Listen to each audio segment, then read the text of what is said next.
नमस्कार. 7व्या वेतन आयोगाची प्रलंबित हप्ते व महागाई थकबाकी ऑनलाईन पद्धतीने सादर करण्याबाबत परिपत्रक जाहीर. त्यापूर्वी तुम्हाला नम्र विनंती आहे की चॅनलला पहिल्यांदाच भेट देत असाल तर व्हिडिओला लाईक आणि सबस्क्राईब करायला विसरू नका.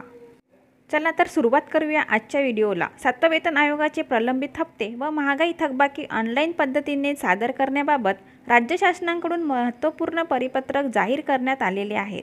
सदर परिपत्रकानुसार राज्यातील जिल्हा परिषद शाळांमधील सेवानिवृत्त शिक्षकांचे व केंद्रप्रमुख यांची 7व्या वेतन आयोग थकबाकी, प्रलंबित राहिलेले 3रा व 5वा हप्ता व सेवानिवृत्त शिक्षकांचे महागाई भत्ता थकबाकी ऑनलाईन पद्धतीने सादर करण्याबाबत महत्त्वपूर्ण परिपत्रक सादर करण्यात आलेले आहेत. सदर परिपत्रक हे माननीय शिक्षण संचालक पुणे यांच्या दिनांक 30 जानेवारी 2024 व 12/7/2024 रोजीच्या संदर्भाधीन पत्रानुसार जिल्हा परिषद अंतर्गत सेवा निवृत्त शिक्षकांचे 7वा वेतन आयोग थकबाकीचे 3रा, 4था व 5वा हप्ता तसेच महागाई भत्ता ही देयके ऑनलाईन शालार्थ प्रणाली अंतर्गत अदा करण्याकरिता अनुदान प्राप्त झालेले आहेत.